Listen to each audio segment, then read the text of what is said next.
आज आपण गुढीपाडवा स्पेशल दूध न आठवता बासुंदी करणार आहोत। नमस्कार, मी विद्या तुमचे सगळ्यांचे खूप खूप मनापासून स्वागत करते। बासुंदी बनवण्यासाठी इथे मी अर्धा लिटर दूध घेतलेलं आहे, ते गरम करायला ठेवलेलं आहे।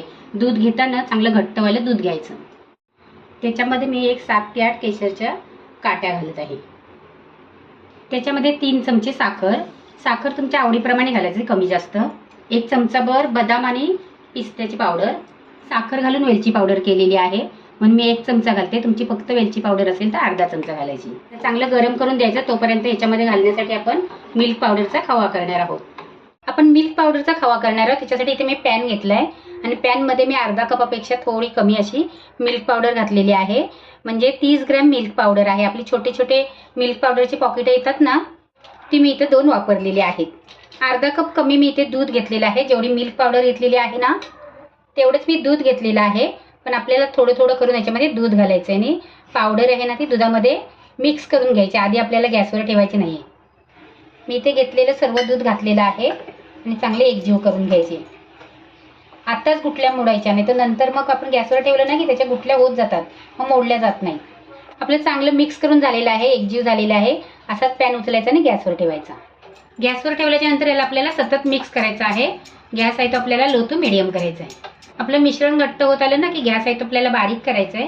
साईडचं आहे ते पण आपल्याला असं काढून घेत जायचं आहे। आपलं हे मिश्रण आहे ते घट्ट होत चाललेलं आहे। सतत मिक्स करणं खूपच गरजेचं आहे।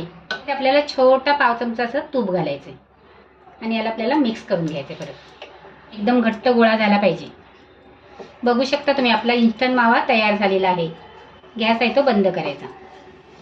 आपल्या दुधाला चांगली उकळी आलेली आहे। त्याच्यामध्ये आपण मिल्क पावडरचा खवा बनवलेला आहे तो घालायचा।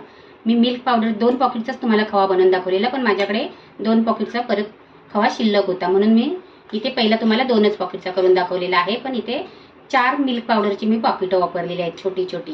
म्हणजे एकूण 60 ग्राम हा खवा आहे। तुमचं जर दूध पातळ असेल तुम्ही इथे 100 ग्राम खवा वापरायचा आहे किंवा 80 ग्राम तरी वापरायचाच आहे। आपण खवा घातला ना की हे आपल्याला सतत मिक्स करायचं आहे, नाही तर खाली ते चिटकणार असं। तुम्हाला पाहिजे तर तुम्ही रेडीमेड पण ह्याच्यामध्ये 100 ग्राम खवा आणून घालू शकता। आणि जर तुमचं घट्टवालं फुल क्रीम दूध असेल तर तुम्हाला कमी लागेल। अशी झटपट दूध न आठवता बासुंदी आवडली तर नक्की लाईक करा, कमेंट करा, तुमच्या मित्रमंडळींना शेअर करा। गॅस आहे तो बंद करायचा। बघू शकता तुम्ही आपली झटपट अशी दूध न आठवता बासुंदी तयार झालेली आहे। त्याच्यावरून मी इथे बदाम घातलेले आहेत आणि पिस्ता घातलेला आहे। वेळात वेळ काढून तुम्ही माझी रेसिपी बघता त्याबद्दल मी तुमचे खूप खूप मनापासून आभार मानते। थँक्यू।